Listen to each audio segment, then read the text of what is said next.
there's all this stigma around, you know, Nigerian males and scamming and that whole situation. Oops, I didn't mean to delete that thing. So I'm trying to bring some sort of light to it all. Hey, welcome to the live. How are you? So Diana, D, sorry, I'll try to call your handle name. You can call me whatever you want. When the company we were with, like I wound up at a financial institution, and I became one of the executives over the fraud department. And the two big places that we were always investigating and interacting was Saudi Arabia and Nigeria. And it's because I honestly believe through my investigation, I think so they call him Daniel, this head guy. I think he's from Florida, but he's been able to use the loopholes and the bylaws of the lack of internet regulation in Saudi Arabia and Nigeria to be able to make that like head base. And so I realized it's not even Nigerians that are doing the biggest part of the scam. They're just using that country because of the lack of regulatory laws. It's crazy. Thank you very much. Yes, absolutely. That's huge. 6% of Nigerian scammers are actually in Nigeria. Isn't that wild? Why did the world like dub them that way then? I think it has to do with oil. And I might get shot now. I don't know. No, I don't know. I do. I honestly think 1970, like the I hadn't thought about 1967s and 1970. You know what, D, you're onto something, because the second country is Saudi Arabia, and that's one of the first prime areas, like the whatever Emirates Islands that we went over. I just got the chills, by the way. Yeah. Ooh, some deep state shit, for real. Yeah. And I think that now the country is so far into poverty that they're having such a hard time getting out of whatever happened back then. And with Nigerian men, in my experience, and I think that they're just so nice. They're just so nice. Nigerian scammers got the name because they're nice. They don't want to hurt you. They wind up telling you who they are. And then everybody uses it because it's an easy cover. That's like, what I think. Say hello. I'm so sorry. I had malice intentions. The joke's on me now. Because all they, like, literally mostly all they need is food, you know?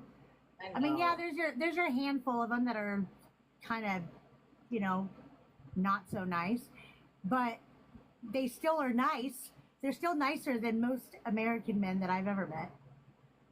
So right now, so I stopped working at the bank in 2022. So I'm a couple years behind what is really going on. But when I quit, from what I understood, but the rest of the world won't know because nobody's reporting it, is that there is huge mafia, like Asian, stemming from parts of China and Korea, and then mafia in the United States. Who knows what they actually look like and what their ethnic makeup is. But this is where they're actually at, and they're doing two things.